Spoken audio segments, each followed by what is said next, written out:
కనుక దేవుని యొక్క అమూల్యమైన వాక్యంలోకి మనం వెళుదామండి. దేవుని మాటలు చాలా మధురమైనది కనుక మనందరూ దేవుని వాక్యంలోనికి వెళదాం. మధురమైనది నా యేసు ప్రేమ, మరపురానిది నా తండ్రి ప్రేమ. మధురమైనది నా యేసు ప్రేమ. చప్పట్లు కొడుతూ పాడదాం. నా తండ్రి ప్రేమ మరువలేనిది నా యేసుని ప్రేమ. అందరు కరములు తట్టి పాడదాం. మధురాతి మధురా నా ప్రియుని ప్రేమ ప్రేమ. హేమా హేమా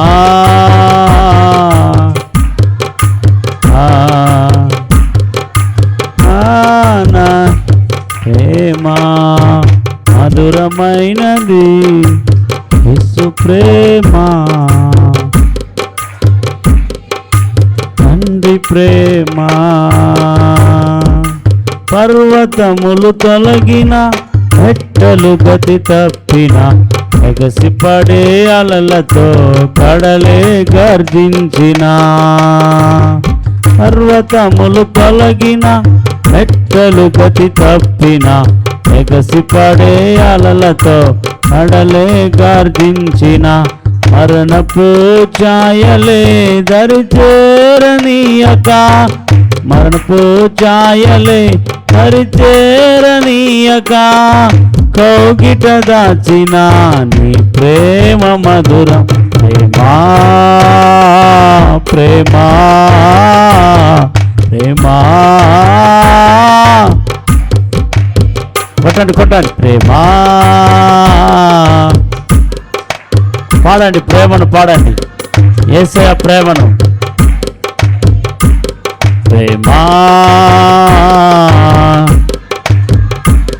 ప్రేమా నా యేసు ప్రేమ మధురమైనది, మరపురానిది నా తండ్రి ప్రేమ. మధురమైనది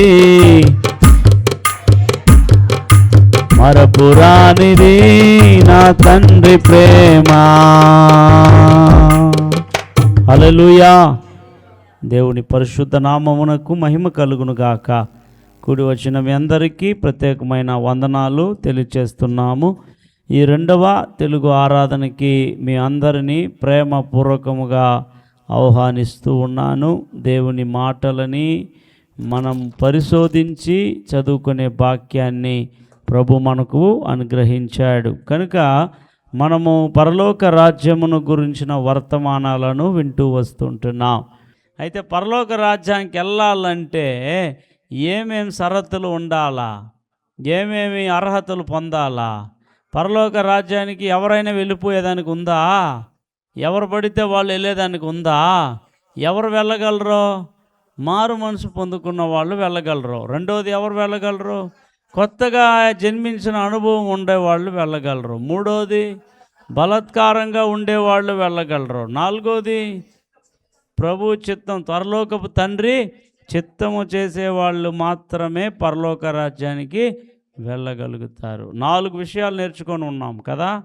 అవును, అదిదా చెప్పాలా? మీరు చెప్పినప్పుడు వెంటనే మనం ముందుకు వెళతాం. కాబట్టి దేవుని చిత్తములో కొన్ని పాయింట్ చెప్పాను. ఎంతమంది జ్ఞాపకం ఉంది? దేవుని చిత్తం అంటే ఏమిటి? కుమారుని చూచి ఆయన యందు విశ్వాసం ఉంచటమే దేవుని చిత్తం. అలాగా విశ్వసించేవాడికి నిత్య జీవాన్ని ఇస్తాడు. అది దేవుని యొక్క ప్రీ ప్లాన్. హల్లెలూయా చెప్తారా? అయితే దేవుని చిత్తము ఏమేమి, వేటిని దేవుని చిత్తం అంటారు? ఆయన వాక్యమును విని అలాగూ నడుచుకోవడం దేవుని చిత్తమై ఉన్నది. రెండవది పరిశుద్ధంగా జీవించటం దేవుని చిత్తమై ఉన్నది. మూడవది సమయమును పోనీయక సద్వినియోగం చేసుకుంటూ అజ్ఞానుల వలె కాక జ్ఞానుల వలె నడుచుకొనుటూ జీవించటము దేవుని చిత్తమై ఉంటున్నది. తర్వాత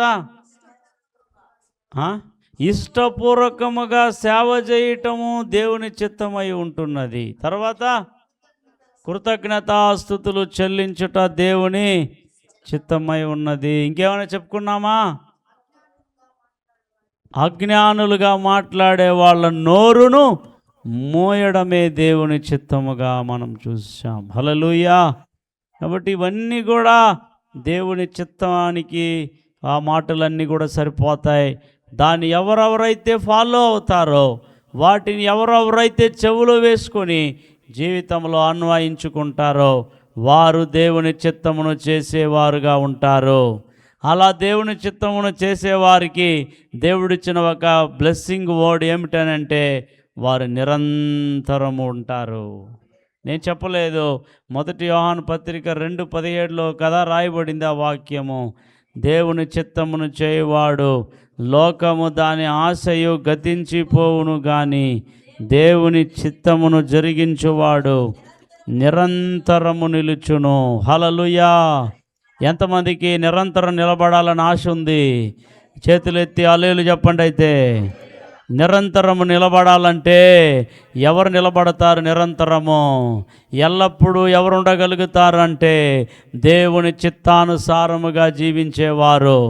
కాబట్టి దేవుడు మిమ్మల్ని ఎంతగానో ప్రేమిస్తున్నాడో కారణం ఏమిటి అనంటే మీరు నిరంతరము జీవించే ఒక జీవితాన్ని మీరు నేర్చుకోవాలని దేవుడు మాట్లాడుతూ ఉన్నాడు. ఆ నిరంతర జీవితాన్ని ఎవరిస్తారంటే ప్రభు ఇస్తాడో. ఎవరికి ఇస్తాడంటే చిత్తమును చేసేవారికి ఇస్తాడు. కాబట్టి ఆయన చిత్తాన్ని ఇంత విపులముగా మీకు బోధించాను.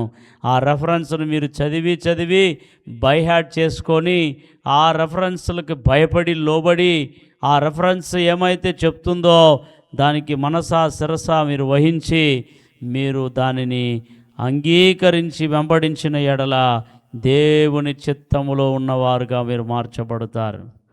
హల్లెలూయా చెప్తారా? కావున ప్రియమైన వారలారా, ఇంతవరకు మనము దేవుని చిత్తమును మనము చూసి ఉంటుంది. హల్లెలూయా.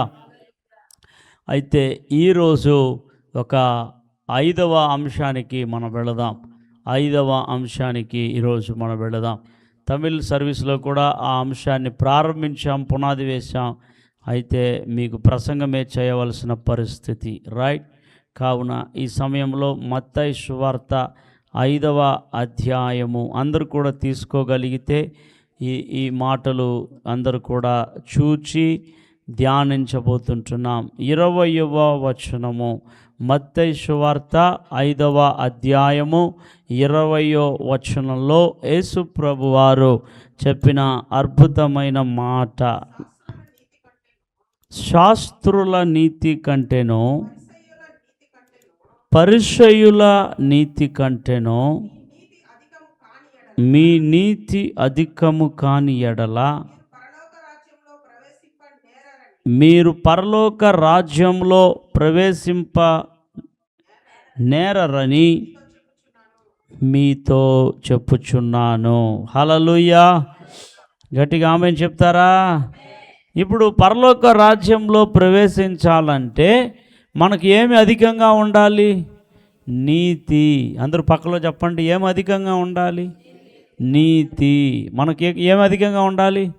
నీతి అధికంగా ఉండాలి. అంటే నీతి మనకు అధికంగా ఉండాలంటే మనం ఏం చేయాలి? నీతి చేయాలి, నీతిగా బ్రతకాలి, నీతిగా జీవించాలి. అప్పుడు మాత్రమే మనం పరలోక రాజ్యంలో ప్రవేశించగలము. లోకంలో 2 ఉన్నాయి, నీతి, అవినీతి. హల్లెలూయా. నువ్వు నీతిగా నడుస్తున్నావా, అవినీతిగా నడుస్తున్నావా? నీతిగా నడిచిన వాళ్లకు పరలోక రాజ్యం. నీతి అధికముగా ఉండాలంట, కొంచెం ఉంటే సరిపోదంట, అధికమైన నీతి చేయాలి. అయితే ఆ నీతిని గురించి చెప్పేటప్పుడు యేసు ప్రభువారు 2 రకాల గ్రూప్స్ని మెన్షన్ చేస్తున్నాడు. Very very important groups. 2 types of groups ఉన్నారు. ఎవరెవరు? మొదటి గ్రూపు శాస్త్రులు, 2వ గ్రూపు పరిసయ్యులు. ఇది రావాలి.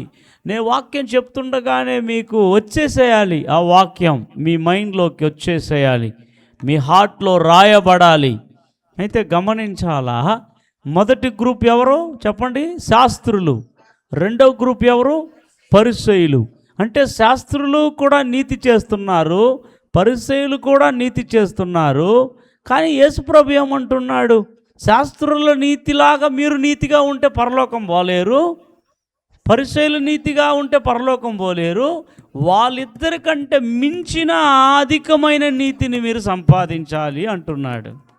ఆమేన్ చెప్తారా? అది సాధ్యమేనా? ఆ నీతిని సంపాదించటం సాధ్యమేనా? సాధ్యమా సాధ్యం కాదా చెప్పండి? అవునా కాదా అని చెప్పండి. సాధ్యము అనేవాళ్ళు మాత్రం చేతులు పైకెత్తి ఆమేన్ చెప్పండి. చేతులు బాగా ఎత్తండి, చూడాలి కదా నేను. హల్లెలూయా. రైట్, సాధ్యమే. ఎలా సాధ్యం అది మనం చూడబోతుంటున్నాం. హల్లెలూయా. అయితే ఈ యొక్క మాట మనము బాగా అర్థం చేసుకోవడానికి ప్రయత్నం చేయాలి. రైట్. కాబట్టి దేవుడు ఎక్స్పెక్టేషన్ చేస్తున్నది ఏమిటి మన దగ్గర నుంచి? అధికమైన నీతి. చెప్పండి ఈ మాట. ఎవరికంటే? శాస్త్రుల కంటే, పరిసయ్యుల కంటే ఎక్కువ నీతి మనం కలిగి ఉంటే పరలోకానికి వెళ్తాం. ఒకవేళ లేకపోతే వెళ్ళము అని చెప్పబడుతుంది. హల్లెలూయా. సరే, రైట్. ఇప్పుడు ఆ నీతి, అధికమైన నీతిని ఎలా మనం పొందడం అనే అంశాన్ని మనం చదవబోతున్నాము. అయితే ఆ అంశాన్ని చదవడానికి ముందు అసలు శాస్త్రులు ఎవరు, పరిసయ్యులు ఎవరు, వాళ్ళు ఏం నీతి కలిగి ఉన్నారు, అసలు వాళ్ళు నీతిగానే ఉన్నారా, నీతిగా లేరా, అసలు ఎవరండి వీళ్ళు శాస్త్రులు, ఈ పరిసయ్యులు? కొన్ని మాటలు చూద్దామా వాళ్ళ గురించి? శాస్త్రులు ఎవరు వీళ్ళు? ఒక మాట మనము చదవబోతున్నాం. ఫస్ట్ గ్రూప్ని కొంత మనం చదువుతాం. కొన్నిసార్లు ఈ రెండు గ్రూపులు ఒకరికి కలిసే ఉంటారు, ఒకరి వెంబడి ఒకరే ఉంటారు. కొన్నిసార్లు పరిసయ్యులు శాస్త్రులు అని వస్తుంది, కొన్నిసార్లు శాస్త్రులు పరిసయ్యులు అని వస్తుంది.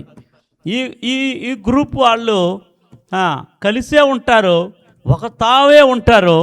అయితే వాళ్ళు కలిగి ఉన్న నీతి ఎలాంటి నీతి, యేసు ప్రభువారు చెప్పిన నీతి ఎలాంటి నీతి అనే ఒక పోలిక కలిగిన నీతిని కూడా మనం చూడబోతుంటున్నాం. కాబట్టి ఫస్ట్ శాస్త్రులు ఎవరో మనం అర్థం చేసుకుందాం. హల్లెలూయా చెప్తారా? రైట్. ఎవరండి శాస్త్రులు? మీకు తెలుసా? శాస్త్రులు ఎవరంటే యూదులలో ఒక తెగ వాళ్ళే శాస్త్రులు. చెప్పండి ఎవరు? యూదులలో ఒక తెగ వాళ్ళే శాస్త్రులు, వాళ్ళు కూడా యూదులే. పరిసయ్యులు ఎవరు అంటే వాళ్ళు కూడా యూదుల్లో ఇంకొక గ్రూప్ వాళ్ళు. వీళ్ళకంటే మించి ఇంకొక గ్రూప్ కూడా ఉంది, వాళ్ళని సద్దుకాయిలు అంటారు. చెప్పండి ఎవరు? సద్దుకాయిలు అంటారు. అంటే ఈ మూడు రకాల గ్రూప్ వాళ్ళు ఆ రోజుల్లో ఉండేవాళ్ళు, ఇంకా ఉన్నారు. కానీ మేజర్ అండ్ మెజారిటీ గ్రూప్స్ అన్నమాట వీళ్ళు. ఏ దినాల్లో వీళ్ళు ఉన్నారంటే జీసస్ క్రైస్ట్ ఈ భూమి మీదికి ఆయన శరీరధారిగా పుట్టడానికి ముందు నుండే వాళ్ళు ఉన్నారు. గమనించాలి. ఈ శాస్త్రులు, ఈ పరిసయ్యులు, సద్దుకాయిలు, తర్వాత యస్నర్సు, తర్వాత తీవ్రవాదులు, ఇట్లా చాలామంది గ్రూపులు ఉన్నాయి. వీళ్ళందరూ ఎప్పుడు తయారైనారంటే బైబిల్ గ్రంథంలో 2 భాగాలు ఉంటాయి. బైబిల్ గ్రంథం ఎన్ని భాగాలు? 2 భాగాలు ఉన్నాయి. ఒక భాగాన్ని పాత నిబంధన, ఇంకో భాగం కొత్త నిబంధన. ఈ పాత నిబంధనకి కొత్త నిబంధనకి గ్యాప్, ఒక పేజీ ఖాళీగా ఉంటుంది బైబిల్. చూడండి మీరు కావాలంటే. అది ఖాళీ ఎందుకు పెట్టారంటే ఆ చరిత్ర, పాత నిబంధనకి కొత్త నిబంధనకు ఉన్నటువంటి ఆ కాల వ్యవధి, లేకపోతే ఆ గ్యాప్ని ఏమంటారంటే అంధయుగం అంటారు, డార్క్ పీరియడ్ అంటారు. 400 సంవత్సరాలు చీకటి యుగం, అది ఒక చీకటి యుగం. ఆ చీకటి యుగంలో ఏ విధమైన ప్రత్యక్షతలు, దర్శనాలు, దేవుని వాక్కులు, దేవుని ప్రవక్తలు, దేవుని కార్యాలు ఆ 400 సంవత్సరాలు ఏమీ జరగలేదు. దేవుడు దాన్ని నిశ్శబ్ద కాలం అని కూడా అంటారు, సైలెంట్ పీరియడ్ అంటారు. అర్థమైందా? Silent period. ఆ సైలెంట్ పీరియడ్లో దేవుని ప్రత్యక్షతలు లేని కాలంలో, ఏ గ్రంథాలు లిఖించబడిన కాలంలో, అక్కడ ఆ గ్యాప్ ఆఫ్ దినాలలో తయారైన వాళ్ళే ఈ గ్రూప్ ఆఫ్ పీపుల్స్. ఆమె చెప్పాలి అంటే ఒకే యూదులలో కొన్ని సిద్ధాంతాల భేదం వల్ల అయ్యారన్నమాట వాళ్ళు. ఒకే యూదులే కానీ ఒకరికి సిద్ధాంతాల భేదాల వలన వారు డిఫరెంట్ గ్రూప్స్ ఆఫ్ పీపుల్గా మార్చబడ్డారు. అలాంటి గ్రూప్లో ఇప్పుడు మనం 2 గ్రూపుల వాళ్ళని చూడబోతున్నాం. హల్లెలూయా చెప్తారా? రైట్. కాబట్టి ఈ 2 రకాల గ్రూపుల వారిని మనం చూడబోతూ ఉంటున్నాం. కాబట్టి మొదటి గ్రూప్ ఎవరు? వాళ్ళు శాస్త్రులు. రైట్. కాబట్టి నేను కొంచెము శాస్త్రుల యొక్క పుట్టుపూర్వోత్తరాలన్నీ మీ మధ్యలో నేను ఉంచాలనుకుంటున్నాను. అప్పుడే మనకు శాస్త్రులు ఎవరో అర్థమవుతారు. రైట్. యేసుక్రీస్తు ప్రభుల వారు కుమారుడుగా శరీరధారిగా కన్యక గర్భములో ఆయన జన్మించినప్పుడు ఏం జరిగింది? తూర్పు దేశపు జ్ఞానులు యేసు ప్రభు వారిని వెదకుకుంటూ ఎవరింటికి వెళ్ళారు? హేరోదు ఇంటికి వెళ్ళారు. హేరోదు ఇంటికి వెళ్ళి యూదుల రాజుగా పుట్టినవాడు ఎక్కడా అని అడిగారు. అడగగానే ఉలికి పడ్డాడు. రాజు నేనుంటే రాజు నా గర్భంలో నా కుటుంబంలోనే పుట్టాలా? యూదులకు రాజు నేనే కదా, నాకు పోటీగా ఒక రాజు పుట్టాడా, ఎవడో అతడు అని కలవరపడినప్పుడు హేరోదు రాజు ఏం చేశాడంటే శాస్త్రులను పిలిచాడు.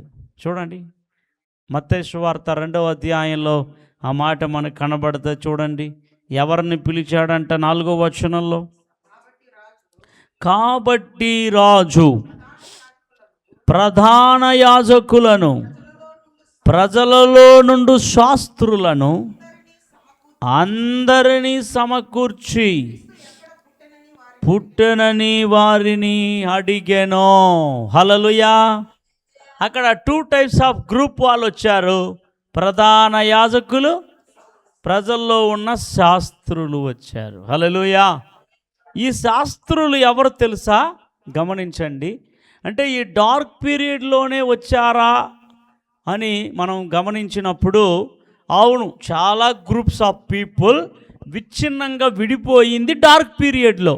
అయితే ఈ శాస్త్రులు ఉన్నారు చూడండి, ఈ శాస్త్రులు డార్క్ పీరియడ్ కంటే ముందు నుండే ఉంటున్నారు. హల్లెలూయా చెప్తారా? అంటే పర్టికులర్ శాస్త్రులు మాత్రం గుర్తుపెట్టుకోవాలి. హల్లెలూయా చెప్తారా? అంటే ఎక్కువగా విచ్ఛిన్నమైపోయింది, ప్రబలమైపోయింది ఎప్పుడు అంటే డార్క్ పీరియడ్లో. కానీ డార్క్ పీరియడ్ కంటే ముందటి కాలమే ఈ శాస్త్రులు దాఖలు కనబడ్డాయి. హల్లెలూయా చెప్తారా? ఈ శాస్త్రులు ఉన్నారు. శాస్త్రుల పని ఏమిటనంటే వారు నకళ్ళను రాసే పని. నకళ్ళు అనంటే ఆల్రెడీ ఒక బైబిల్ గ్రంథం ఉంటుంది. ఆ బైబిల్ గ్రంథాన్ని వాళ్ళు అలాగే చూసి కాపీస్ రాయడం. హల్లెలూయా చెప్తారా? అలాంటి పని చేసిన వాళ్ళే శాస్త్రులు. హల్లెలూయా చెప్తారా? ఏం రాసేవాళ్ళు? నకళ్ళు రాసేవాళ్ళు. మన బైబిల్ గ్రంథం అనేకమైనటువంటి వాటి మీద రాయబడిందని చెప్పుకున్నాం కదా. అలాగ రాసినవి కొన్ని రోజులకి పాతపడిపోయి చిరిగిపోయి అది లేకుండా వెళ్ళిపోయేవన్నమాట ఆ యొక్క చుట్టలు. హల్లెలూయా చెప్తారా? ఆ గ్రంథపు చుట్టలు పాతపడిపోతాయి. అందుకని అలా అయిపోయిందనుకోండి, నామరూపం లేకుండా గ్రంథము వెళ్ళిపోద్ది. దానికంటే ముందుగానే, అది పాతపడడానికి ముందుగానే అనేక కొత్త నకలు రాసుకుంటూ వచ్చే పని వీళ్ళది.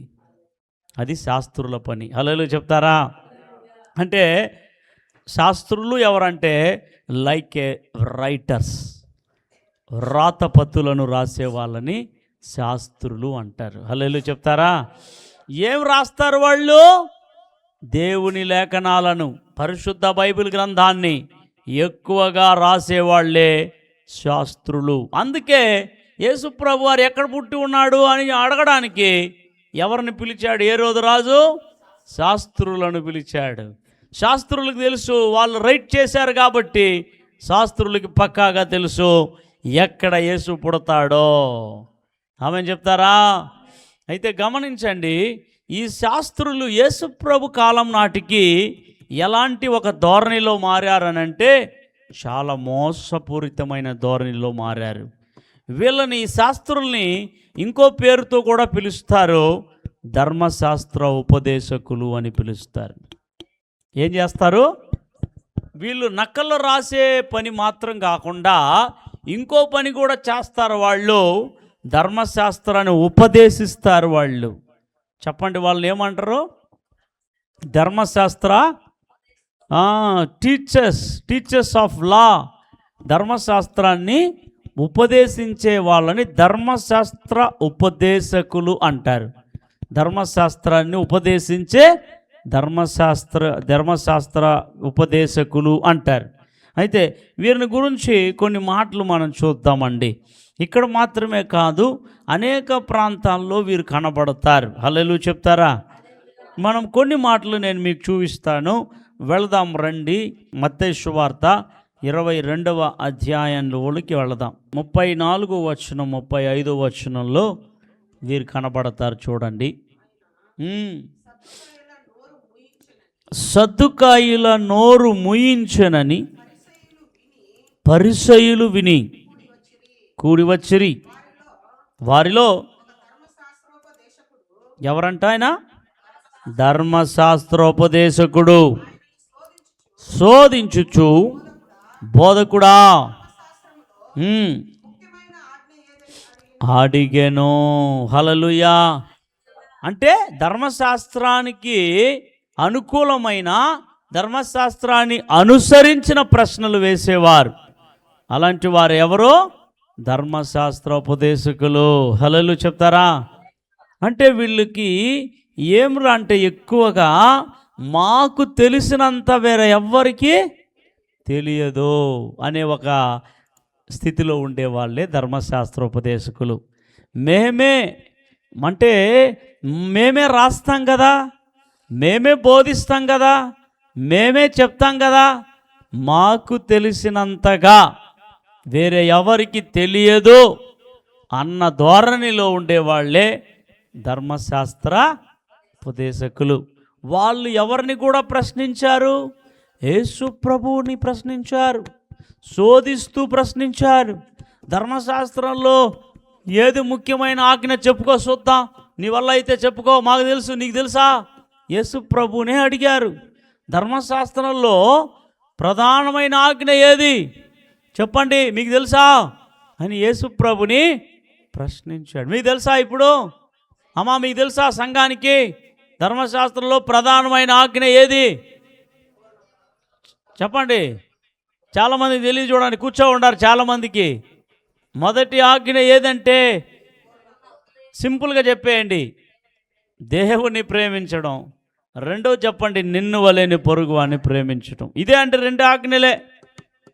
ఈ 2 ఆజ్ఞలే ధర్మశాస్త్రాల్లో ప్రధానమైన ఆజ్ఞలు.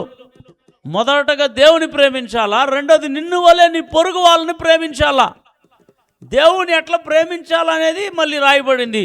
పూర్ణ హృదయంతో, పూర్ణ ఆత్మతో, పూర్ణ మనసుతో, పూర్ణ శక్తితో, పూర్ణ బలముతో, మొత్తం పూర్ణమే, సంపూర్ణమే, పరిపూర్ణమే, అసంపూర్ణం కాదు, అరాకొర కాదు. దేవుణ్ణి ప్రేమించేది, దేవుణ్ణి సంపూర్ణంగా ప్రేమించాలి. అది దేవుడిచ్చిన ఆన్సర్, జీసస్. అయితే ఇప్పుడు ఆ ప్రసంగానికి మనం వెళ్ళొద్దు. ప్రశ్నించిన వాళ్ళు ఎవరు అంటే ధర్మశాస్త్ర ఉపదేశకులు. ఎవరిని? జీసస్ క్రైస్ట్ని. హల్లెలూయా. ఇంకా అక్కడక్కడ యేసుప్రభు అద్భుతాలు చేసినప్పుడు యేసుప్రభుని ప్రశ్నించింది కూడా ఎవరే? ఈ ధర్మశాస్త్ర ఉపదేశకులు. హల్లెలూయా చెప్తారా? 15వ అధ్యాయంలో కూడా చూడండి, మత్తయి సువార్తలో 1వ అధ్యాయంలో ఇక్కడ కూడా ప్రశ్నలు సంధిస్తూ ఉన్నారు యేసు ప్రభువుని. చూడండి, ఆ సమయమున యెరూషలేములో నుండి శాస్త్రులను పరిసయ్యులను యేసునొద్దకు వచ్చి, మీ శిష్యులు చేతులు కడుక్కొనకుండా భోజనము చేయుచున్నారే, వారెందు నిమిత్తము పెద్దల పారంపర్యచారమును అతిక్రమించుచున్నారని అడిగిరే. అందుకైన మీరును మీ పారంపర్యచార నిమిత్తమై దేవుని ఆజ్ఞని ఎందుకు అతిక్రమించుచున్నారు అని అడిగాడు. హల్లెలూయా చెప్తారా? అంటే ఇక్కడ క్లియర్గా మనకు అర్థమవుతా ఉంది, వాళ్ళకి దేవుని ఆజ్ఞల కంటే పెద్దల పారంపర్యానికి ముఖ్యత్వం ఇచ్చిన గ్రూప్ అన్నమాట వాళ్ళు. ఈరోజు కూడా మన క్రిస్టియానిటీలో కానీ సమాజంలో కానీ దేవుని ఆజ్ఞల కంటే మనుషులు లేదా పారంపర్యంగా వచ్చేసిందండి, పెద్దల ఆచారాలండి, దీన్ని వదిలేదానికి కాదండి, దీన్ని చెయ్యాల్సిందే అండి అని దేవుని ఆజ్ఞలని పక్కబెట్టే వాళ్ళు ఉన్నారు చూడండి. వాళ్ళందరూ లైకే శాస్త్రుల ధోరణికి చెందినవారు.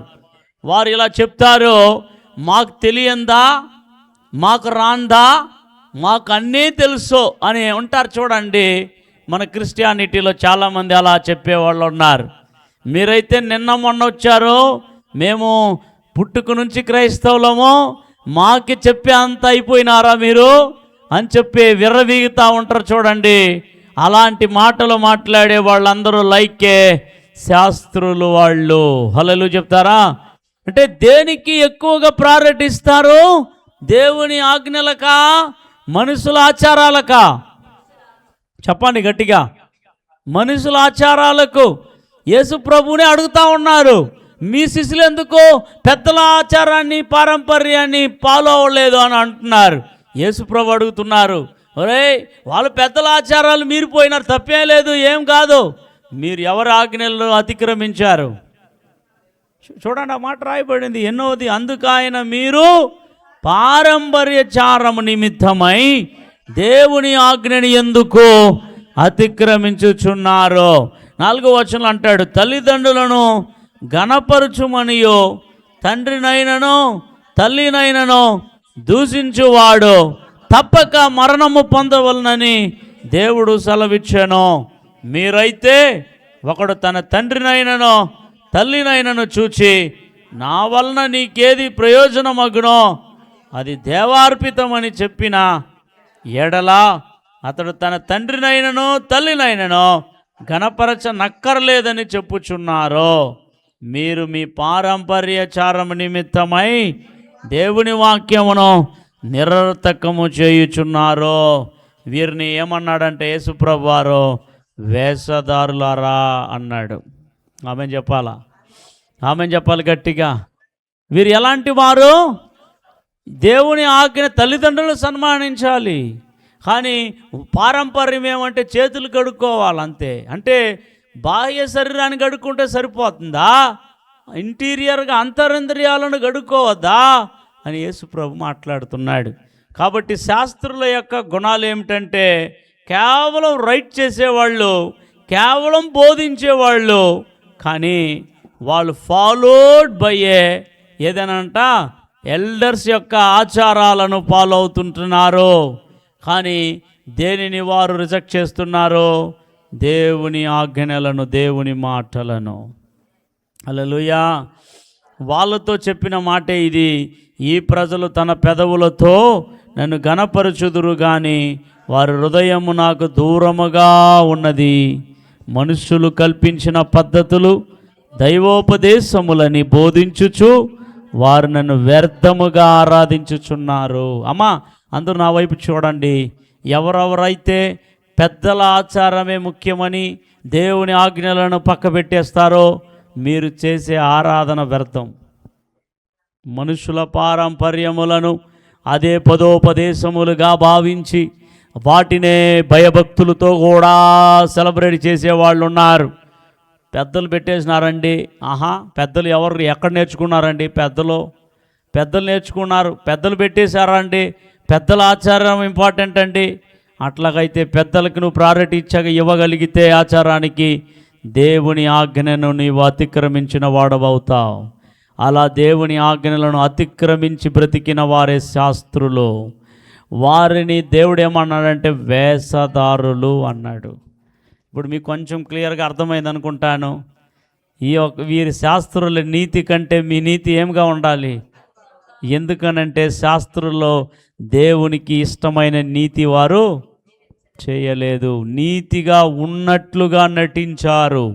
నీతిని చేస్తున్నట్టు, దేవుణ్ణి ప్రేమిస్తున్నట్టు, దేవునికి లోబడుతున్నట్టు, దేవుని మాట వింటున్నట్టు, దేవునికి ఏమో పెద్ద చేసేస్తున్నట్టు అలాగా యాక్ట్ చేసే పీపుల్సే లైక్ ఎవరంటే వాళ్ళు ధర్మశాస్త్రోపదేశకులు, టీచర్స్ ఆఫ్ లా, ధర్మశాస్త్రోపదేశకులు, వారినే శాస్త్రులు అని దేవుడు అంటున్నాడు. హల్లెలూయా చెప్తారా? ఇప్పుడు నీట్గా అర్థమైంది అనుకుంటాను. అలాంటి వారు ఎక్కడికి వెళ్ళలేరు. కాబట్టి ఇక్కడ చాలామంది ఏమనుకుంటారంటే ఈ పాస్టర్ వచ్చి ఏమో ఇది ఏనే చెప్తుంటాడు పెద్దగా అని పాస్టర్ మీద, బోధనల మీద తిరగబడుతూ ఉంటారు చాలామంది. ఎందుకనంటే ఈ బైబిల్ మేము చదివాం కాబట్టి మాకు తెలుస్తూ ఉంది. నువ్వు చేస్తున్న ఆచారము అది మనుషులు పెట్టిన ఆచారం చేస్తున్నావు, దానివలన దేవుని ఆజ్ఞను అతిక్రమించి నిత్య నరక పాత్రుడు అవుతావు.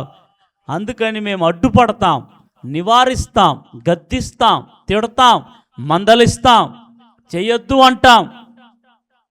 కానీ కొంతమంది అలాంటివి ఏమి అడగరు, అలాంటి అవసరం లేదు వాళ్ళకి. ఎందుకంటే వాళ్ళు లైకే శాస్త్రులు. అందుకని హల్లెలూయా చెప్తారా? సరే, ఇప్పుడు మనం ఫటాఫట్ చేద్దాం. ఈ శాస్త్రుల యొక్క గుణగణాలు ఎలా ఉంటాయి, వారిని చూసి దేవుడు ఏమన్నాడో మనం చూద్దాం. మత్తయి సువార్త 23వ అధ్యాయానికి వెళ్దాం రండి. మత్తయి సువార్త 23వ అధ్యాయానికి వెళదాం రండి. 2వ వచనంలో చదవండి. శాస్త్రులను పరిసయ్యులను వీళ్ళు ఏడ కూర్చుంటారో, పీఠాల మీద ఉంటారు. పీఠాధిపతులు వీళ్ళు ఎవరో? శాస్త్రులు పరిసయ్యులు ఎక్కడుంటారు? ఫుల్ ఫీట్ మీద ఉంటారు. మోసే పీఠం దగ్గర కూర్చుంటారంట. అంటే వీళ్ళు బాగా స్టేజ్ మీదే ఉండేవాళ్ళు, కింద అంతా దిగరు. మా పీఠాధిపతులు అంటారు కదా, అలాంటి వాళ్ళు అన్నమాట శాస్త్రులు. అయితే ఏం పరిస్థితి చూడండి వాళ్ళ పరిస్థితి. 3వ వచనంలో, గనుక వారు మీతో చెప్పు వాటన్నిటిని అనుసరించి గైకొనుడి, అయినను వారి క్రియల చొప్పున చేయకుడి. చెప్పుదురే గాని చెయ్యరు. మోయు సఖ్యము కాని భారమైన బరువులు గట్టి భుజముల మీద పెట్టుదురే గాని వేలితోనైనను నొల్లరు. మనుషులకు కనబడి నిమిత్తము వీళ్ళందరూ మనుషుల కోసం ఇంప్రెస్ టు పీపుల్స్ చేయుదురు. తమ రక్షరేఖలు వెడల్పుగాను చెంగులు పెద్దవిగాను చేయుదురు. విందులలో అగ్రస్థానములను, సమాజ మందిరములలో అగ్రపీఠములను, సంత వీధులలో వందనములను మనుషుల చేత బోధకులమని పిలువబడుటయో కోరుదురు. హల్లెలూయా చెప్తారా? ఆమె చెప్పాలి గట్టిగా. అవునండి, వీళ్ళందరూ కూడా ఏమిగా కోరతారంటే పేరు ప్రఖ్యాతులను కోరతారు. దేవుని కంటే వాళ్ళనే ప్రథమ స్థానంలో పెట్టాలని ఆశిస్తారు. హల్లెలూయా చెప్తారా? క్లియర్గా అర్థమైందా ఇప్పుడు మీకు? హల్లెలూయా చెప్తారా? వాళ్ళకి దేవుడి కంటే, దేవుని స్థానం కంటే వాళ్ళకి మొదటి స్థానం ఇవ్వాలి, ప్రయారిటీ ఇవ్వాలి. అది వాళ్ళది. అర్థమైందా? వాళ్ళు ఏం చేస్తారనంటే వాళ్ళు ఎట్లా ఉంటారంటే అక్కడ రాయబడింది చూసారా మీరు? మనుషులకు కనబడే నిమిత్తము తమ పనులన్నీ చేయుదురు. ఎవరికి కనబడేటట్లు? అట్లాంటి ధోరణితో మీరు కూడా ఉంటే శాస్త్రులు, మీరు కూడా జాగ్రత్త. వేషధారులు. మనం చేసే పనులు ఎవరికి కనబడాలి? ఒకవేళ మనుషులు కనబడిందంటే అబ్బా అని పొగుడుతారు అంతే. దేవుని కనబడితే పొగడతలు మాత్రమే కాదు, దీవెనలు కూడా వస్తాయి నీకు. మన దృష్టి ఎవరిని ఆకర్షించాలి? మనుషులనా, దేవుణ్ణా?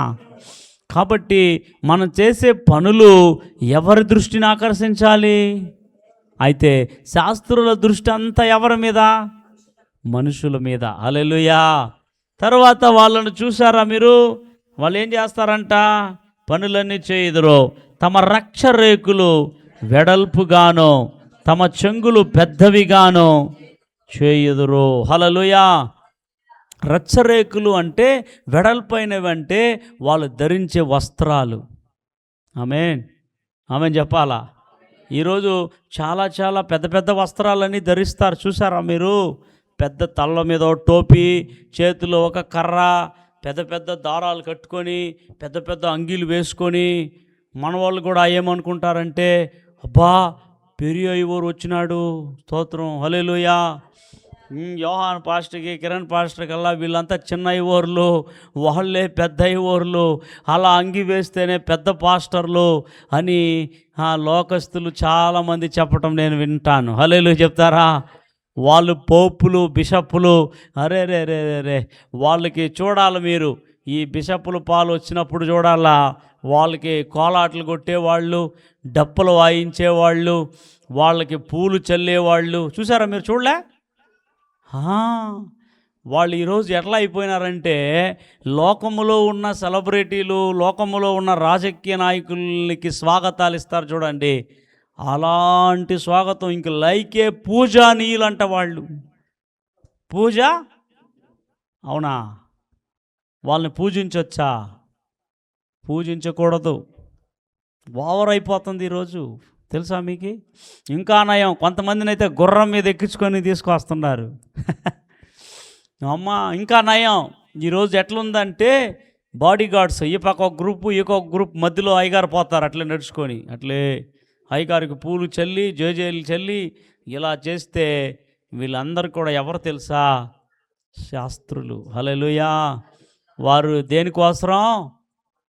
ఘనత, పేరు ఉండద్దు, జాగ్రత్త.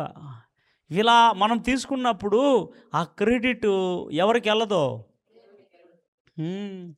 ఇప్పుడు మనకి ఆ స్థానం ఇచ్చింది ఎవరు? ఆ పరిచయం ఇచ్చింది ఎవరు? ఆ పొజిషన్ ఇచ్చింది ఎవరు? ఇప్పుడు ఆ క్రెడిట్ అంతా ఎవరికి పోవాలి? ఇప్పుడు సేవకుడు తీసుకుంటే దేవుడికి వెళ్తుందా? ఆలోచన చేద్దాం. అంటే ఎక్కువ మంది ఇలాగ ఉంటున్నారు. వాళ్ళకి అగ్రపీఠంలో ఉండాలి, వాళ్ళని అగ్రస్థానంలో కూర్చోబెట్టాలి, విందుల్లో, వినోదాల్లో. హల్లెలూయా. వాళ్ళకి స్పెషల్గా టేబుల్ వేసి స్పెషల్గా వాళ్ళని గమనించకపోతే తినకుండా వెళ్ళిపోతారు వాళ్ళు. హల్లెలూయా చెప్తారా? ఆమెను చెప్పాలి గట్టిగా. అగ్రస్థానం వాళ్ళకి, ఫస్ట్ ప్రయారిటీ వాళ్ళకి. వాళ్ళు ఏమంటే ఆ విధముగా వాళ్ళు ఎక్స్పెక్టేషన్ చేస్తారు మనుషుల దగ్గర. వాళ్ళని ఉద్దేశించే యేసు ప్రభు మాట్లాడింది మాట. హల్లెలూయా. కొన్ని మాటలు చదువుకుందాం. ఇక్కడ ఇంకొక కన్క్లూషన్ ఇస్తాను మీకు. తర్వాత 8వ వచనంలో, మీరైతే బోధకులని పిలువబడవద్దు, ఒక్కడే మీకు బోధకుడు, మీరందరూ సహోదరులు, మరియు భూమి మీద ఎవనికైనాను తండ్రి అని పేరు పెట్టవద్దు, ఒక్కడే మీ తండ్రి, ఆయన పరలోకమందున్నాడు. మరియు మీరు గురువులని పిలువబడవద్దు, క్రీస్తు ఒక్కడే మీ గురువు, మీలో అందరికంటే గొప్పవాడు మీకు పరిచారకుడై ఉండవలెను. తను తాను హెచ్చించుకొనివాడు తగ్గింపడును, తను తాను తగ్గించుకొనివాడు. ఆమేన్, హల్లెలూయా. ఈ యొక్క మెసేజ్ని ఎవరు మాట్లాడింది? యేసు ప్రభువారు. ఎవరిని గురించి? శాస్త్రులు, పరిసయ్యుల గురించి. ఎవరితో? శిష్యులతో. ఫస్ట్ వాక్యంలో ఉంటుంది చూడండి, ఫస్ట్ వాక్యంలో ఉంటుంది. ఎవరితో మాట్లాడినాడు? అప్పుడు యేసు జనసమూహములతోనూ తన శిష్యులతోనూ ఇట్లా నేను. ఇంపార్టెంట్. హల్లెలూయా. క్లియర్గా ఉందా? ఎవరితో మాట్లాడినాడు? జనసమూహముతోనూ శిష్యులతోనూ. ఎవరి గురించి మాట్లాడాడు? పరిసయ్యుల శాస్త్ర గురించి మాట్లాడాడు. హల్లెలూయా చెప్తారా? ఏమని మాట్లాడుతున్నాడనంటే, వారు వేషధారులు, వారు విందులు వినోదాలు కోరేవాళ్ళని మాట్లాడి రెండు ప్రాముఖ్యమైన విషయాలు చెప్తాడు. ఒకటి, బోధకులని పిలువబడవద్దు, గురువులని పిలువబడవద్దు, తండ్రులని పిలువబడవద్దు, మీరు సహోదరులని పిలవండి అని చెప్పాడు. హల్లెలూయా. ఈ కాన్సెప్ట్నే, ఈ వాక్యం మీదనే బ్రదరన్ గ్రూప్ అనేది కట్టబడింది, ఏర్పడింది. హల్లెలూయా చెప్తారా? అర్థమైందా? ఎవరు? Brethren groups. అందుకని వాళ్ళు పాస్టర్ అని కానీ బోధకుడు అని కానీ ఏమని పిలవరు. అందుకే బ్రదర్ బ్రదర్ బ్రదర్ అని పిలుస్తారు. మంచిదే బ్రదర్ అనడం, తప్పేం లేదు. హల్లెలూయా చెప్తారా? అయితే ఈ కాన్సెప్ట్ ఎవరితో మాట్లాడింది? ఎవరితో? శిష్యులతో. ఎవరి గురించి అనేది మర్చిపోకూడదు. శాస్త్రులు అంటే ఏం చెప్పొస్తున్నాడు? ఇక్కడ మాత్రం అలా చెప్పాడు. మళ్ళీ సంఘానికి పత్రికలు రాసేటప్పుడు దేవుడు ఏమన్నాడు? కొందరిని అపోస్తులుగాను, కొందరిని ప్రవక్తలుగాను, కొందరిని కాపరులుగాను, కొందరిని బోధకులుగాను, కొందరిని ఉపదేశకులుగాను చేసేతిని అంటాడు. మళ్ళీ ఆమెన్ చెప్తారా? ఇప్పుడు ఆ వాక్యాన్ని వదిలేస్తారు వాళ్ళు. ఈ వాక్యం మాత్రమే పట్టుకొని దేవుడు అక్కడ జీసస్ చెప్పాడు మనం బ్రదర్స్ మాత్రమే అని. ఎస్, ఇప్పుడు నేను మీకు బ్రదర్నే. హల్లెలూయా చెప్తారా? మనందరికీ ఏమి? ఒకరికొకరు మనం బ్రదర్సే కదా. ప్రైజ్ లార్డ్ సిస్టర్ అంటామా? ప్రైజ్ లార్డ్ బ్రదర్ అంటామా? ఎస్, బ్రదర్సే.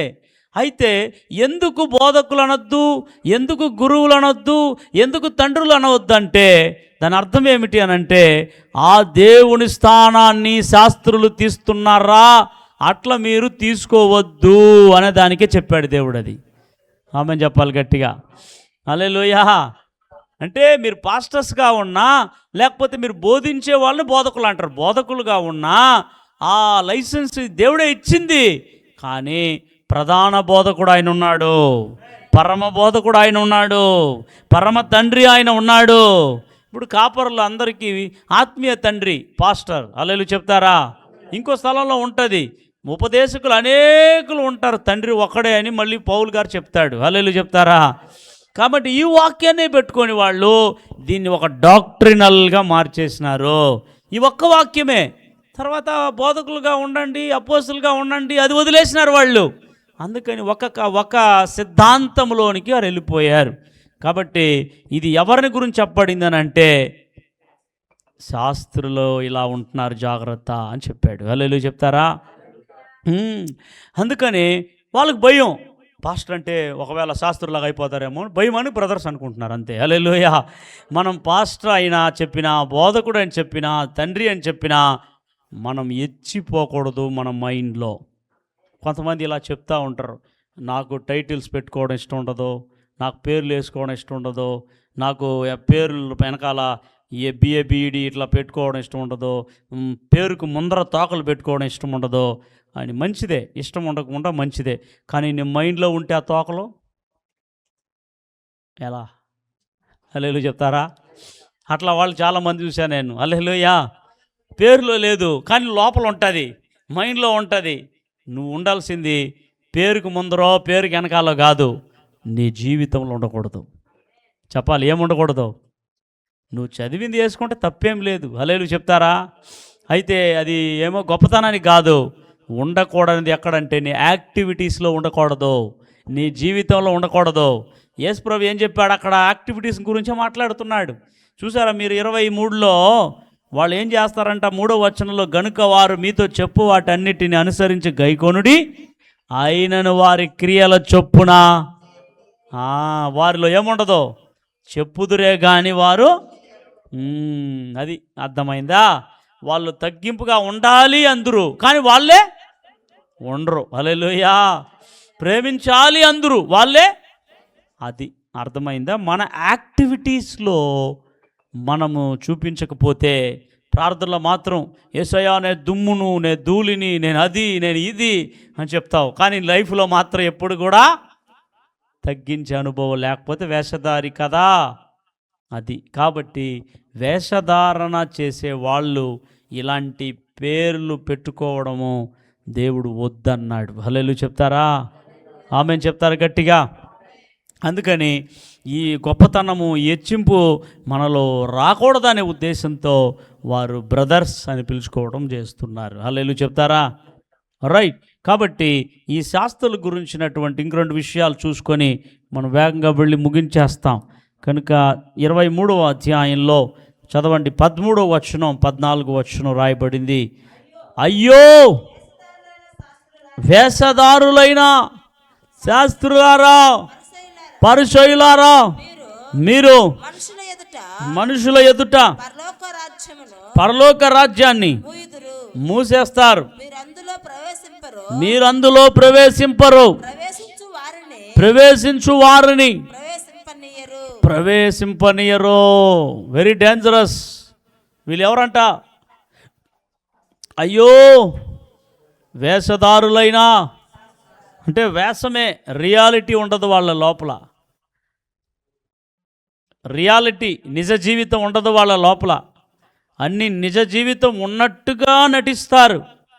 వాళ్ళందరూ శాస్త్రులు లాంటి వారే. చర్చెస్లో కూడా ఉన్నారు, పాస్టర్స్లో కూడా ఉన్నారు, మందిరాల్లో ఆత్మీయ సంఘాలనే దాంట్లో కూడా ఉన్నారు. అలాంటి వాళ్ళు ఎలాంటి వారు అనంటే వేషధారులు అంట దేవుని దృష్టిలో. అలాంటి వాళ్ళు ఎలాంటి వారంట? అక్కడ రాయబడింది, పరలోక రాజ్యాన్ని మూయుదురు, వారు వెళ్ళరు, వెళ్ళే వాళ్ళని వదిలి పెట్టరు. అర్థమైందా? వారు వెళ్ళరు, వెళ్ళే వాళ్ళని వెళ్ళనివ్వరు. ఇది శాస్త్రుల యొక్క పరిస్థితి. అర్థమైందా? అలాగా మనం ఉండకూడదు. ఏం లేదు, 2 మాటలు గుర్తుపెట్టుకోండి. వేషధారణ ఉండకుండా నిజంగా జీవించాలి. చేపట్టుకొని పక్కలో చెప్పండి, ఏం ఉండకూడదు? వేషధారణ చేయకుండా నిజంగా జీవించాలి. ప్రార్థన చేయకుండానే నేను ప్రార్థన బలే చేస్తానని చెప్పుకుంటారు చాలామంది. చూడండి, ప్రార్థనే ఉండదు, ప్రార్థన చేస్తానని చెప్పుకుంటారు. వాక్యం చదవరు, వాక్యం చదువుకుంటానని చెప్పుకుంటారు. సేవ చేయరు, భలే సేవ చేస్తానని చెప్పుకుంటారు. అంటే మన అనుదిన జీవితంలో ఇంత చేస్తే ఇంత చెప్పుకుంటారు. చూడండి, వాళ్ళు కూడా వేషధారులే. ఎట్లా? అంత 5 నిమిషాలు ప్రార్థన చేస్తే నేను 5 గంటలు ప్రార్థన చేస్తానని చెప్పుకుంటాడు. వాడెవరిదా? అయ్యా వేషధారి అంటే ఎవరు చెప్పనా? ఒకటి, నిన్ను ఫోకస్ చేసుకునేటట్టుగా మాట్లాడి దేవుణ్ణి నీవు మరుగు చేసేటట్టుగా ప్రవర్తించే ప్రతి వాడు వేషధారి. ఎవరు హైలైట్ అవ్వాలి? దేవుడు హైలైట్ అవ్వాలి. రెండవది వేషధారి ఎవరు అనంటే చెయ్యని దానిని చేసినట్టుగా చెప్పుకోవడం, చేసిన దానిని చేయనట్టుగా చెప్పుకోవడం వేషధారులు. హల్లెలూయా చెప్తారా? కనుక జాగ్రత్త. ఈ వేషధారులు పరలోకానికి వెళ్ళరట, వెళ్ళే వాళ్ళని వెళ్ళనివ్వరట. యేసుప్రభు దినాలలో ఎక్కువ మంది ఉన్నారు. ఈరోజు దినాలలో ఉన్నారా? అవును, ఎక్కువ మంది ఉన్నారు. వాళ్ళు మత పెద్దలుగా ఉంటారు, వాళ్ళే మత నాయకులుగా ఉంటారు, వాళ్ళే బిషప్పులుగా ఉంటారు, వాళ్ళే పోపులుగా ఉంటారు. స్తోత్రం, హల్లెలూయా. మోసే పీఠం మీద కూర్చున్నట్లు ఈరోజు గొప్ప గొప్ప పీఠాల మీద కూర్చుంటారు, గొప్ప గొప్ప స్టేజీలు ఎక్కుతారు, గొప్ప గొప్ప స్థలాలలో వారు నిలబడతారు. అర్థమైందా? రచ్చరేకులు పెద్దది చేసుకొని అట్లాగా ఒక ఇంత పెద్దది నడుచుకుంటా వెళ్తారు వాళ్ళు. ఓహో అని. అర్థమయ్యిందా? రైట్. కాబట్టి అందుకే ఆ వస్త్రధారణని మన ఆధ్యాత్మిక సంఘాల్లో మనం రిజెక్ట్ చేసాం. హల్లెలూయా చెప్తారా? ఆమేన్, హల్లెలూయా. మాకు అంగీ వేసే అథారిటీ ఉంది. నేను ఎపిస్కోపల్ అథారిటీ కలిగిన సేవకుడిని. ఆమేన్. ఎపిస్కోపల్ అని అంటే అవునండి, ఎట్లయితే ఆంగ్లికన్ చర్చెస్, సిఎస్ఐ చర్చెస్, తర్వాత రోమన్ క్యాథలిక్ చర్చెస్ వాళ్ళకి ఏ అథారిటీ ఆర్డైన్ ఉన్నదో అలాంటి అథారిటీ కలిగిన సేవకుడినే నేను కూడా. హల్లెలూయా చెప్తారా? ఆమేన్ చెప్పాలి గట్టిగా. కానీ ఎందుకనంటే ఈ లేఖనాలను చదివిన తర్వాత మనకు వాటి మీద ఇంట్రెస్టో లేదు, అందుకని వేయలేం, అంతే. ఆమేన్, హల్లెలూయా. ఇంకా ఏమిటంటే ఆ అంగీలు వేసేది ఇవన్నీ కూడా లోకం యొక్క దృష్టిని ఆకర్షించే దానికోసం. ఇప్పుడు ఒక సివిల్ డ్రెస్లో వెళితే పాస్టర్ని గుర్తించరు. మీరు టౌన్లో కూడా ఒక అంగీ వేసుకొని వెళ్ళండి, చూద్దాం, ఫాదర్ పోతున్నారా, అయ్యవారు అట్లాగా జనాల్ని ఆకర్షించడానికి కావాల్సి వస్తుంది అది. హల్లెలూయా చెప్తారా? ఒక అధికారులు కానీ, ఒక చట్టాలు కానీ ఒక ఐడెంటిఫికేషన్ చేయడానికి కోసమే ఇది కావాల్సి వస్తుంది. ఆమేన్. కానీ దాన్ని ఐడెంటిఫికేషనే ఫోకసింగ్ అయిపోయింది ఈరోజు చాలామందికి. అది అన్నమాట. అయితే సేవ చేయడం మానేశారు, దేవుని మార్గం నడిపించడం మానేశారు. ఎప్పుడు కూడా పెద్ద పెద్ద మెడ అట్లే తెగిపోయేట పెద్ద పెద్ద సిలువలు వేసుకొని, పెద్ద పెద్ద అంగీలు వేసుకొని, ఈరోజు సేవ అయితే ఏమీ చేసేలేదు వాళ్ళు. హల్లెలూయా. వాళ్ళు వంగగలుగుతారా? వంగలేరు. పని చేయగలుగుతారా? పని చేయలేరు. పరిగెత్తగలుగుతారా? పరిగెత్తలేరు. దేవుని కోసం ఏదియో చేయలేదు వారు. హల్లెలూయా చెప్తారా? అందుకనే అట్లా ఉండకూడదు. We are all pastors. పాస్టర్స్ అంటే ఎవరంటే పరిచారకులు, పనివారు. దిగి పని చేయాలి దేవుని కొరకు. యేసు అన్నాడు, నేను పరిచర్య చేయించుకొనుటకు రాలేదు, పరిచారం చేయుటకే వచ్చానని యేసయ్యే పరిచారం చేశాడు. మేము కూడా అందుకే పరిచర్యకులుగానే ఉండాలన్నదే మా యొక్క అభిప్రాయం. అందుకే దేవుడు మమ్మల్ని పిలిచాడు. హల్లెలూయా. ఆమేన్ చెప్పాలి గట్టిగా. అవునండి. ఎందుకనంటే నన్ను ఎవరో ఎప్పుడో బిషప్ చేస్తానన్నారు, బిషప్ ఇస్తానని. బిషప్ అంటే ఏమి కాదు, సంఘాలకి పెద్ద బిషప్ అంతే. ఇప్పుడు మేము కూడా బిషప్సే. ఓ 10 సంఘాలు మన కింద ఉన్నాయి, దానికి మెయింటెనెన్స్ చేసే వ్యక్తిని బిషప్ అంటారు అంతే. హల్లెలూయా. బైబిల్లో సంఘ పెద్దని ఇంగ్లీష్లో బిషప్ అని రాయబడింది, ట్రాన్స్లేషన్ గ్రీక్లో అంతే. హల్లెలూయా. బిషప్ అంటే ఈరోజు భయంకరమైన బిషప్లు అంతా ఉన్నారు, తెలిసినా నీకో? ఈరోజు ఒక చర్చి కూడా లేదు, ఆయన కూడా బిషప్ అయిపోయినాడు.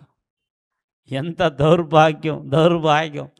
బిషప్ అనేది ఈరోజు ఒక పోస్ట్ అనుకుంటున్నారు చాలామంది. చర్చిలు లేవు వాళ్ళకి, చర్చిలు లేవు వాళ్ళకి, అసలు ఆ మినిస్ట్రీనే ఉండదు. వాళ్ళు ఏమని వేసుకుంటారంటే, అంటే వాళ్ళకి ఆశ ఏమని పిలవాలి వాళ్ళని? బిషప్ అని పిలవాలి. హల్లెలూయా. అసలు అవన్నీ మాకు తెలుసు. బిషప్ అంటే ఎవరో, బిషప్ యొక్క పని ఏమిటి, వాడికి ఉండాల్సినటువంటి క్వాలిటీస్ ఏమిటి, అవన్నీ మేము ఎరిగి ఉన్నాం. కాబట్టి అదే ఎక్కువగా ఉండే బింది ఏమవుతావు, తునకదా? తునకదు. అలా తునకుతుందా? హల్లెలూయా చెప్తారా? తక్కువగా ఉంటే అట ఆడుతుంది. అది అవునుగా. లేఖనాలు తెలియదు చాలామందికి, క్రిస్టియన్స్కే తెలియదు. పాస్టర్స్కి ఉపదేశకునికి కూడా తేడా ఉన్నాయి. కేటగిస్ట్ అంటారు ఇంగ్లీష్లో. కేటగిస్ట్ అంటే ఏదో అతనికి తోచినప్పుడు వెళ్తాడు, లేదా ఉపదేశాలు చేసి తను యథాప్రకారంగా ఉంటాడు. అది కూడా సేవలో వన్ ఆఫ్ ద మినిస్ట్రీనే. కానీ మా కేటగిస్ట్ పాస్టర్ కాదు, పాస్టర్ కేటగిస్ట్ కాదు. హల్లెలూయా చెప్తారా? అది గుర్తుపెట్టుకోవాలి. పరిచారకులుగా ఉండాలని ప్రభు పిలిచాడండి. పరిచారకులు కావాలి. హల్లెలూయా చెప్తారా? కాబట్టి శాస్త్రులు ఎలాంటి వారు? వేషధారులు. అందుకే ఇప్పుడు మీకు అర్థమైంది అనుకోండి, మాటలు చూపించా. కాబట్టి మనం ఎలాంటి వారుగా ఉండకూడదు అన్నాడు? శాస్త్రుల వంటి వారుగా ఉండకూడదు. అందుకని వాళ్ళకి మనం దూరంగా ఉంటాం ఎప్పుడు కూడా. హల్లెలూయా చెప్తారా? వాళ్ళకి రక్షణ సువార్త, విడుదల సువార్త, ప్రభు అనేక బిడ్డల్ని పాప శాపం నుండి విడుదలకి నడిపించి ప్రభులోకి తీసుకెళ్లాలన్న ఉద్దేశాలు ఏమీ ఉండదు శాస్త్రులకి. వాళ్ళకి మంచి మంచి డప్పులు వాయిస్తూ పెద్ద పెద్ద ప్రోగ్రాములు, పెళ్ళిళ్ళు, పెద్ద పెద్ద దాంట్లో స్వాగతం పలకాలి ప్రజలు. అలా పలికితే అదిదా సేవ అనుకుంటారు చాలామంది. అది కాదండి సేవ. ఒక పాపిని రక్షణలోకి నడిపించటమే సేవ. హల్లెలూయా. కట్టబడిన వారిని విడుదల చేయటమే సేవ. అంటే మా దృష్టి దేని మీద మళ్ళించామంటే పేరు ప్రఖ్యాతుల మీద కాదు, ఈ డప్పులు వాయించి పెద్దగా పొగడతలు చేయాలని కాదు. ఒకటి దేవుని యొక్క పరిపూర్ణమైన సేవ ఏమిటి అని అంటే పాపులను పరిశుద్ధులుగా మార్చటం, నిత్య నరకానికి వెళుతున్న వారు నిత్య జీవానికి తిప్పటం. యేసు ప్రభు ఏం చెప్పాడో వాటిని చెప్పి ప్రజలకి అవేర్నెస్ని కలిగించటమే ఈ యొక్క సేవ. హల్లెలూయా. అందుకనే మమ్మల్ని సేవకులు అంటారు. ఆమేన్. నేను ఎక్కువగా సేవకులు అనే మాటే మనము అనుకుంటుంది. అదే స్తోత్రం, దేవునికి స్తోత్రం. హల్లెలూయా. ఆమేన్ చెప్పాలి గట్టిగా. అందుకనే నేను కూడా ఈ మధ్యలో ఆ రెవరెండ్ అనే మాట కూడా వేయొద్దు అని చెప్పాను. అందుకే డాక్టర్ అని వేస్తున్నారు. హల్లెలూయా. డాక్టర్ కూడా అవసరం లేదు మనకి, డాక్టరు రెవరెండ్లు. ఎందుకంటే రెవరెండ్ అనే మాట అర్థం ఏం తెలుసా? ఇన్ ఇంగ్లీష్లో పూజనీయుడు అని అర్థం. రెవరెండ్ అంటే పూజనీయుడు అని అర్థం. ఆమేన్ చెప్తారా? అది ఎపిస్కోపల్ ఆర్డైన్లు ఇచ్చేసినారు కాబట్టి ఇంకా అది ఖచ్చితంగా వాడాలని వేశాం. కానీ నేను ఎప్పుడు కూడా రెవరెండో అనే ఒక పదం వాడటానికి ఇష్టం లేదు. హల్లెలూయా. ఎందుకనంటే భయంకరుడు అని అర్థం వస్తుంది. ఇంకో మాట, ఏం మాట? భయంకరుడు. నేను భయంకరున్నా? స్తోత్రం. హల్లెలూయా. పూజనీయున్నా? పూజనీయుడు యేసు మాత్రమే. హల్లెలూయా చెప్తారు గట్టిగా. అందుకే ఎక్కువగా మనల్ని పాస్టర్స్ అనే పదం వాడటమే శ్రేష్టమైనది. పాస్టర్స్ అని వాడటమే శ్రేష్టమైనది. ఆమె చెప్తారా? కనుక నేను చెప్పేది ఏమిటంటే, వాడుకలో కంటే మన యొక్క నిజ జీవితంలో జీవించటము దేవుడికి ఇష్టము. కానీ నిజ జీవితంలో శాస్త్రులు అలాగ జీవించలేదు. వారు దేవుని దృష్టిలో వేషధారులుగా జీవించారు. ఇప్పుడు అర్థమైంది అనుకుంటాను. శాస్త్రుల నీతి కంటే మన నీతి అధికంగా ఉండాలి. అంటే శాస్త్రుల కంటే ఒక ఎత్తు ముందుకే ఉండాలి అని ప్రభు కోరుకుంటున్నాడు. అలాంటి వారికే పరలోక రాజ్యము. హల్లెలూయా. కాబట్టి టైం అయిపోయింది కాబట్టి పరిసయ్యులు శాస్త్రుల గురించి మనం చదువుకుంటూనే వచ్చేస్తున్నాం కాబట్టి ఇంకా లోతుగా వచ్చే ఆదివారం మనం చదువుకొని తరువాత అధికమైన నీతి ఎలా మనం పొందుకోగలం అని మాట్లాడతాం. 2 టాపిక్స్ ఇది. వాళ్ళు కలిగి ఉన్న నీతి అంతా ఇది, అది మురికి గుడ్డ లాంటి నీతి. కానీ మనం పొందబోయే నీతి, మనకి దేవుడిచ్చే నీతి ఏమిటి అని మనం చదువుదాం. ఇప్పుడు శాస్త్రులు పరిచయలాగా నీతిగా ఉన్నామా, లేదంటే అధికమైన నీతిని పొందిన నీతి కలిగిన వారుగా ఉన్నామా? ఎలా, హౌ అనేది మనం నేర్చుకోబోతున్నాం. కాబట్టి మనందరూ కూడా లేచి నిలబడితే మనందరూ ప్రార్థన చేసుకోబోతున్నాం.